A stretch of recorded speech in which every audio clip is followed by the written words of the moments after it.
ऊपर वाला अगर लेना स्टार्ट करे ना तो भाई बहुत ही बुरी तरीके से लेता है। एंड भाई फिलहाल तो बायर्न म्यूनिख को बहुत ही बुरी तरह से पेल रहा है। तुम देखो हमारा जो करंट सिचुएशन है भाई बहुत ही खराब है। सब कुछ हमारे अगेंस्ट जा रहा है एंड भाई हमारा सिचुएशन बहुत ही टाइट हो चुका है।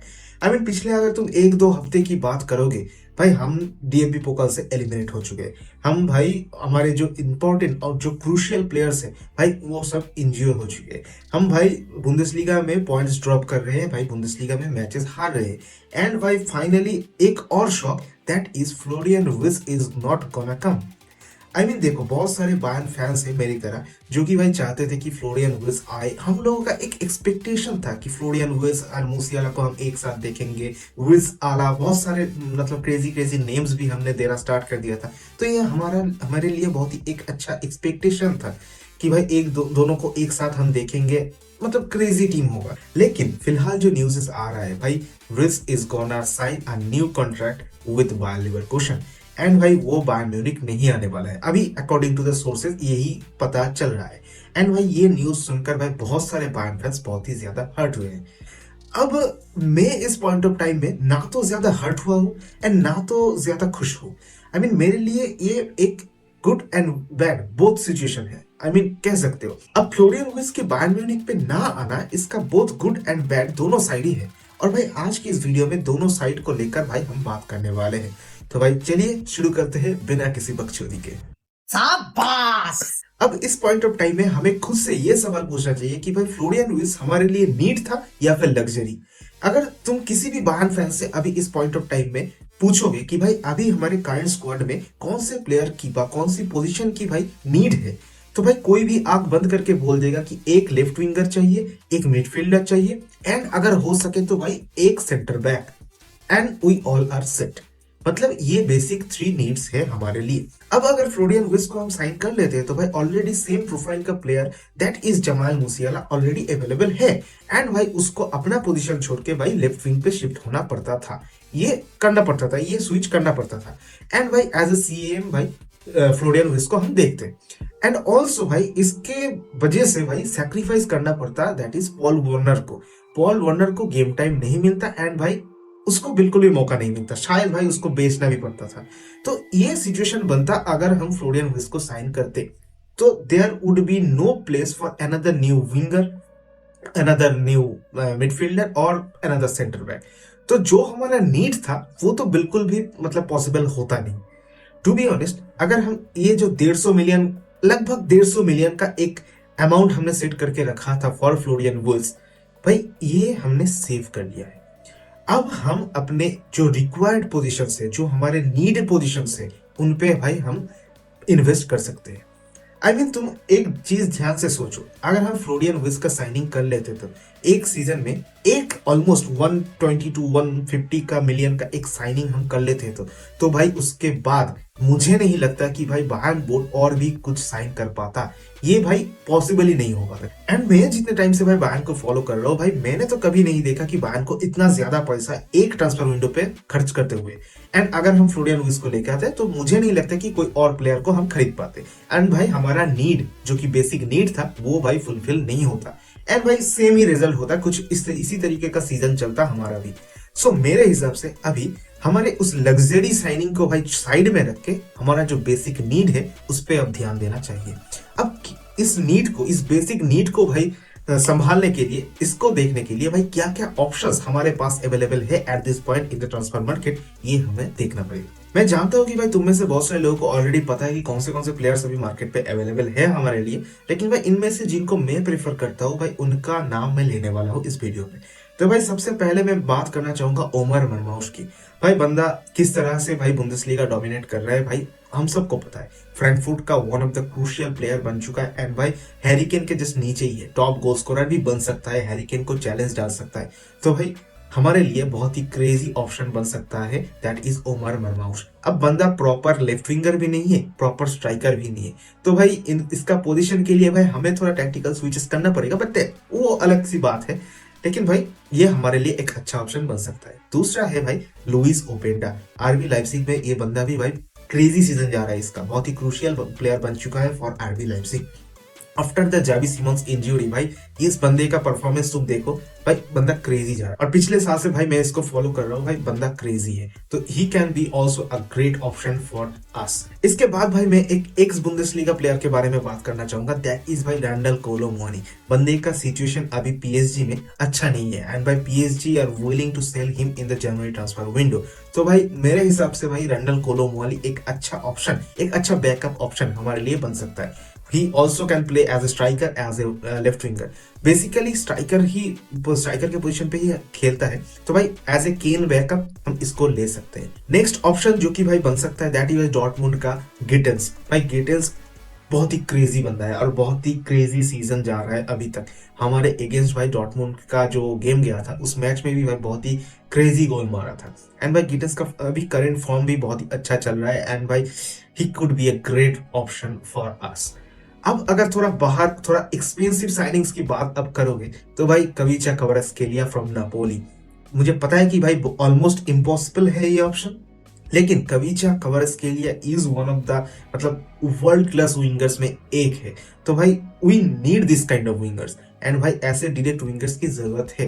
तो भाई this could be a great option. Also there is one more world class winger left, that is Rafael Leao. भाई राफाएल लियाओ का एसी मिलान पे कुछ सिचुएशन अच्छा नहीं जा रहा है, जितना अभी रिपोर्ट्स है वो भी शायद से भाई वो और कॉन्ट्रैक्ट एक्सटेंशन नहीं करेगा। तो भाई मेरे हिसाब से ये भी एक अच्छा ऑप्शन बन सकता है। तो आई डोंट नो व्हाट मतलब कितने सालों का कॉन्ट्रैक्ट उसके साथ है, लेकिन भाई अभी उसका करंट सिचुएशन क्लब के साथ अच्छा नहीं जा रहा है, तो we can explore this option. अब इसके बाद भाई मैं जिस ऑप्शन के बारे में बात करना चाहूंगा, आई होप कि तुम लोग एक्सपेक्ट नहीं कर रहे हो, दैट इज न्यूकासल से एंटोनी गार्डन। आई नो कि भाई गार्डन का ये ऑप्शन बहुत ही क्रेजी हो सकता है। आई मीन मैं बहुत दिनों से मैं फॉलो कर रहा हूँ गार्डन को एंड भाई मुझे लगता है कि भाई हमारे सिस्टम में काफी शानदार से फिट आने वाला है। बंदे के पास पेस है, बंदे के पास टेक्निकलिटी है, ड्रिबलिंग है। तो मेरे हिसाब से भाई ये वाला ऑप्शन बहुत ही अच्छा होने वाला है एंड ऑल्सो उसके कॉन्ट्रैक्ट में एक रिलीज क्लॉज भी है, अराउंड 50 to 60 मिलियन का एक रिलीज क्लॉज भी है। तो भाई बहुत ही चीप ऑप्शन भाई हमारे लिए अवेलेबल है। एंड भाई इसके बाद अगर बात करोगे जो कि मुझे ऑलमोस्ट इम्पॉसिबल लगता है, दैट इज भाई निको विलियम्स। अगर निको विलियम्स हो जाता है तो भाई that would be crazy, that would be a win signing for us. लेकिन भाई निको विलियम का साइनिंग करना मेरे हिसाब से भाई थोड़ा टफ होगा, क्योंकि भाई एथलेटिक बिल्बाओ में खेल रहा है बंदा अभी। मतलब ये जो क्लब्स होते हैं भाई एथलेटिक रीजियंस का क्लब्स, ये लोग अपने प्लेयर्स को आसानी से छोड़ते नहीं है एंड भाई प्लेयर्स भी बहुत लॉयल रहते हैं अपने क्लब से। तो भाई मेरे हिसाब से भाई निको विलियम्स का ट्रांसफर हो पाना is a little bit complicated, लेकिन भाई नोबडी नोज, हो भी सकता है। तो भाई we should try to sign him also। अब अगर थोड़ा फ्री ट्रांसफर के तरफ नजर डालते हैं तो भाई हमारे पास ऑल्सो दो और ऑप्शन बचा है, that is one is Mohammed Salah. मुझे नहीं लगता कि मोहम्मद साला फ्री एजेंट बनेगा, बट सपोज अगर हम समझ लेते हैं कि भाई मोहम्मद साला फ्री एजेंट बनता है तो भाई ही कुड बी अनदर मतलब 2 साल के लिए या फिर मैक्सिमम मैक्स टू मैक्स 3 साल के लिए हम साइन कर सकते हैं। Also the same thing goes for human शन। सॉन के पास भी मतलब 32 साल का हो चुका है एंड भाई ऑलमोस्ट 2 साल या फिर 3 साल के लिए हम साइन कर सकते हैं। लेकिन भाई मैं इन दोनों को ज्यादा प्रेफर नहीं करूंगा। ऑफ कोर्स मुझे पता है I am well aware of their quality, लेकिन भाई इतना ज्यादा ओल्ड मतलब प्लेयर्स को मैं ज्यादा प्रेफर नहीं करता हूँ। मैं ज्यादा प्रेफर करता हूँ एक लॉन्ग टर्म सोल्यूशन की।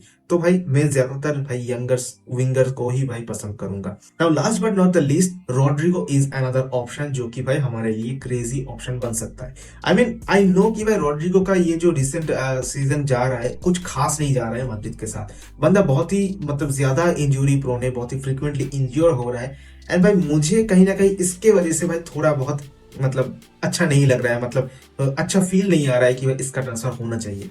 मुझे लगता है कि ये बंदा बहुत ही ज्यादा फ्रीक्वेंटली इंज्योर होता है, तो भाई दैट इज व्हाई मैं इसको नहीं लेना पसंद करूंगा। बट अदरवाइज अगर इसका इंजरी जो कि चल रहा है फ्रीक्वेंटली इंज्योर, ये अगर बंद हो जाता है तो भाई बंदा क्रेजी है and it would be a world class deal. So these are the wing options left at this moment in the transfer market for us.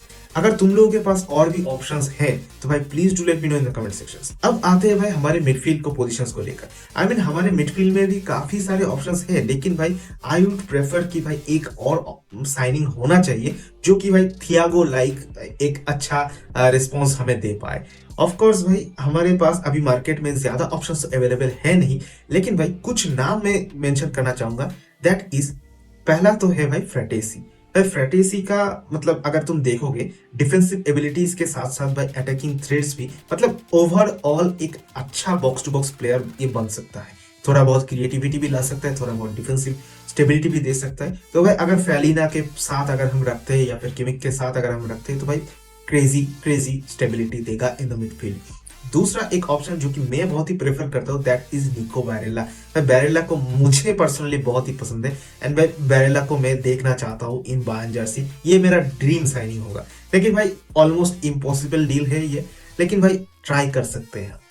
Another option that is already बातचीत चल रही है दैट इज भाई Bishop, Tom Bishop के बारे में भाई बात चल रही है, जो कि एक फ्री एजेंट होने वाला है अगले सीजन से। तो ऑलरेडी भाई बायर्न इंटरेस्टेड है उसको साइन करने के लिए एंड भाई बंदा अच्छा है एंड भाई अच्छा पोटेंशियल है उसके अंदर। 19 साल का है एंड भाई मुझे लगता है कि ये बंदा क्रेजी ऑप्शन बन सकता है एंड हमारे टीम में इंक्लूड हो सकता है। इसके बाद भाई मैं जिसके बारे में बात करना चाहूंगा दैट इज सैंड्रो टोनाली। भाई टोनाली बहुत ही क्रेजी बंदा है एंड भाई मुझे पता है कि ये भी एक सीडीएम है, थोड़ा मतलब ज्यादा डिफेंसिव एबिलिटीज होल्ड करता है। ऑलरेडी हमारे पास बहुत सारे सीडीएम्स हैं तो भाई नीड नहीं है, लेकिन भाई ये बंदा सीडीएम से भी मतलब अटैकिंग थ्रेट्स भी ला सकता है। तो भाई ये सिर्फ और सिर्फ सीडीएम नहीं, एज ए सीएम भी खेल सकता है एंड मुझे लगता है कि ये भी अच्छा ऑप्शन हो सकता है हमारे लिए। सो हम एक्सप्लोर कर सकते हैं। इसके बाद भाई मैं बात करना चाहूंगा फेलिक्स नमेचा के बारे में। भाई बंदे को मैं बहुत दिनों से फॉलो कर रहा हूँ एंड भाई अभी फिलहाल डॉर्टमुंड में बंदा फोड़ रहा है। आई मीन जिस तरीके से भाई खेल रहा है बंदे के पास वो जो पैशन है, वो जो वर्क रेट है एंड जो टेक्निकल एबिलिटीज है, मेरे हिसाब से भाई हमारे लिए बहुत ही अच्छा ऑप्शन बन सकता है एंड बहुत ही चीपर ऑप्शन भी बन सकता है। तो भाई वी कैन एक्सप्लोर फेलिक्स नामेचा। तो भाई ये जो बेसिक सा कुछ मतलब ऑप्शंस अवेलेबल थे इन द मार्केट जो कि मैं प्रेफर करता हूँ, इनके बारे में भाई मैंने बता दिया है। तुम लोग बताओ कि अगर तुम्हारे दिमाग में कोई और नाम आ रहा है तो भाई please do let me know in the comment sections. And भाई अब अगर जो last option that is centre back, मेरे हिसाब से अभी इस पॉइंट ऑफ टाइम में कोई भी सेंटर बैक, नया सेंटर बैक की रिक्वायरमेंट नहीं है। अब मुझे गलत मत समझना, लेकिन अभी हमारे पास जो दो ऑप्शन है दैट इज ईटो एंड सैनिसिच, अगर ये दोनों वापस आ जाता है एंड भाई अगर हमारा जो फुल जो स्क्वाड एकदम इंजरी से वापस आ जाता है, तब हमें री इवेल्युएट करना चाहिए कि भाई क्या हमें एक और डिफेंडर साइन करना चाहिए या फिर नहीं। देखो भाई बहुत ज्यादा प्रेशर पड़ रहा है किम एंड उपामेकानो के ऊपर एंड भाई इन दोनों को इतना ज्यादा प्रेशर हम नहीं डाल सकते, इन दोनों को रेस्ट देना पड़ेगा। सो दैट इज व्हाई ईटो एंड किम सैनिसिच का वापस आना इंपॉर्टेंट है। और अगर इन दोनों का फ्रीक्वेंटली इंजरी न्यूज आता ही रहता है तो भाई एक नया डिफेंडर हमें साइन कर लेना चाहिए। ऑफ कोर्स भाई जोनाथन ताह को लेकर एक रूमर चल रहा है बट आई डोंट नो कि भाई जोनाथन ताह पॉसिबल होगा या फिर नहीं, आई डोंट नो। तुम लोगों के पास अगर कोई ऑप्शन है for the centre backs, please do let me know in the comment section. अभी फिलहाल मेरे दिमाग में तो ऐसा कोई ऑप्शन है नहीं, लेकिन भाई मतलब ऑप्शंस तो है लेकिन थोड़ा बहुत एक्सपेंसिव ऑप्शंस है and I would not prefer कि भाई ज्यादा कुछ एक्सपेंसिव ऑप्शंस साइनिंग्स हम करें इन द सेंटर बैक्स। तो भाई दिस इज द बेसिक जो कि ट्रांसफर्स हम कर सकते हैं एंड भाई अभी फिलहाल फ्लोरियन वुल्स से भाई हमारा दिमाग को शिफ्ट करके भाई इन सारे जो कि नीडेड पोजीशंस हैं इन पे फोकस करना चाहिए। We need to reinforcement in this players and in this positions. So I hope कि ये वीडियो तुम्हें बहुत इंटरेस्टिंग लगा होगा एंड भाई please do let me no अगर तुम्हारे दिमाग में कोई और कोई क्रेजी नेम है जो कि हमारे हम साइन कर सकते हैं तो भाई please do let me know in the comment section. तो भाई इस वीडियो को यहीं पे खत्म करते हैं एंड भाई मिलते हैं भाई अगले वीडियो पे। सो सी